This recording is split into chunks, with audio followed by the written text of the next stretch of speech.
Guys வீடு arrange பண்ணிகிட்டு இருக்கும்போது எங்கள் மம்மி லாஸ்ட் இயர் அவங்க ஸ்கூலில் வந்து கீட்டோஸ் ஃபங்க்ஷன் வச்சுருந்தாங்க.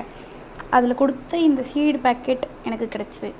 சரி, வீட்டுக்கு பின்னாடி கிச்சன் சைடில் எங்கள் ஸ்டெப்ஸ் இப்படி இருக்குது, எம்டியாக தான் இருக்குது, வைநாட். அதனால் இதில் இருக்க சீட்ஸ் எல்லாம் பிளான் பண்ணலான்னு முடிவு பண்ணிட்டேன்.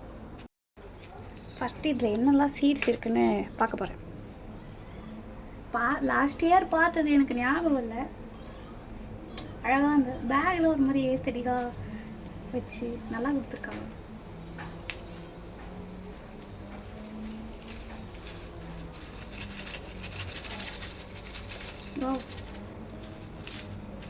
இதில் 4 இருக்குது. வேறு ஏதாவது உள்ள சவுண்டு கேட்குற மாதிரி இருக்குது.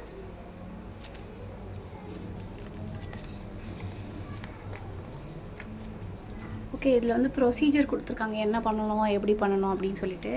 ஃபஸ்ட்டு என்னென்ன சீட்ஸ் இருக்குதுன்னு பார்த்துக்கலாம். சன்ஃப்ளவர் சீடு இருக்குது, பம்ப்கின், இது என்னது, கல்ட்ரியா டெர்னேட், சங்குப்பூ,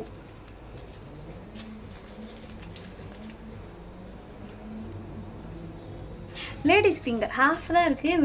வெண்பூசணிக்கான்னு நினச்சேன், லேடிஸ்ன்னு இருக்கனால லேடிஸ் ஃபிங்கர்னு இதை டிசைட் பண்ணிட்டேன் நான். ஓகே, ஸோ 4 டிஃப்ரெண்ட் சீட்ஸ் இருக்குது. சீடு எப்படி இருக்குது? என்னடா இது, மண்ணை போட்டிருக்காங்க.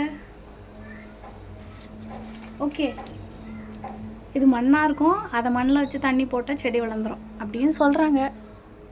பார்க்கலாம். இப்போ அடுத்து இதை எதில் வைக்க போகிறேன் அப்படின்றது தான் கொஷின். நான் சரியான டிஃப்ரெண்ட்டான ஆர்கனிசம் வாட்டவர். எங்கள் வீட்டில் உடஞ்சி போன கேன் 2 இருக்குது. அதை தான் இப்போ நான் அப்சைக்கிள் பண்ண போகிறேன். பெயிண்டிங் இப்போதைக்கு சாத்தியம் இல்லை, பட் கட் பண்ணி செடி வைக்கிறதுக்கு அளவுக்கு டைம் இருக்குது. ஃபஸ்ட்டு கேனை கட் பண்ணுறது தான் வேலையே.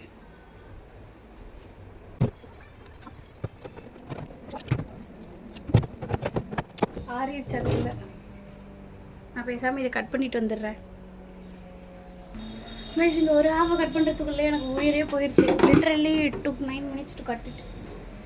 அதே மாதிரி இதுலேயே இந்த ஒரு ஹாஃப் மட்டும் வச்சுக்கலான்னு நினைக்கிறேன். அது மேலே பார்ட்டு வேணாம், கஷ்டமாக இருக்குது எனக்கு. ஸோ நான் போய் இது ஹாஃப் கட் பண்ணிட்டு வரேன். கேனை கட் பண்ணிகிட்டு இருக்கும்போது தான் ஞாபகம் வந்துச்சு, இதுக்கு முன்னாடி நான் இதில் ஒரு க்ரோட்டான் வச்சுருந்தேன், ஆனால் அது வளரவே இல்லை. சரி, இதை ரீசைக்கிள் பண்ணிக்கலாம். நான் இந்த 2 தொட்டிலையாச்சும் செடி வச்சுட்டு தான் போவேன். நான் போய் அதில் மண் ஃபில் பண்ணிட்டு வரேன். அது ஆனால் மனசாறுதலுக்காக நம்ம என்ன பண்ணுவோன்னா, 2 செடி தானே நீ வைக்கணும்னு சொன்னாங்க. சன்ஃப்ளவர் வச்சுக்கலாம்,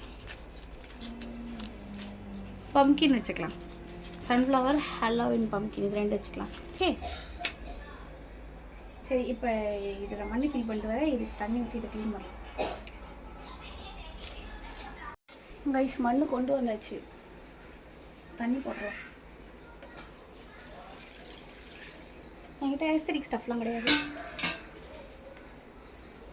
வேஸ்ட்டு செடியாக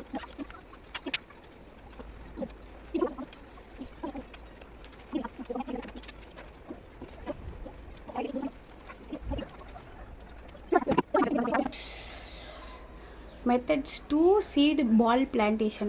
Make a small pit on the ground surface to impress sunflower seed. Bismillah. Seed வச்சாச்சு. பேப்பரை டஸ்ட்பினில் போட்டதுக்கு ரெடி பண்ணியாச்சு. தண்ணி லைட்டாக தெளிக்கணும்னு தெரியல. ஆல்ரெடி தண்ணி நிறையா தான் இருக்குன்ற மாதிரி தோணுது எனக்கு. போதும். ஸோ இப்போ என்ன பண்ணலான்னா, ஒரு ஸ்டெப்லேயும் ஒரு செடியை வச்சுருவோம். இங்கே இப்போ இதுக்கு டெய்லி நான் வந்து தண்ணி ஊற்றி அப்டேட் தரணும், அவ்வளோதான். ஒரு மாதிரி எக்ஸைட்டடாக இருக்குது. ஏன்னா எனக்கு சன்ஃப்ளவர் ரொம்ப பிடிக்கும். அது சீடு எனக்கு கிடச்சிருக்கு, அது எனக்கு வளர்க்குற ஒரு சான்ஸ் ஒன்று கிடச்சிருக்குன்னு நினச்சா ஹாப்பியாக இருக்குல்ல. அதான். ஓகே, பாய். அப்டேட் அப்புறமா வரும். டாட்டா.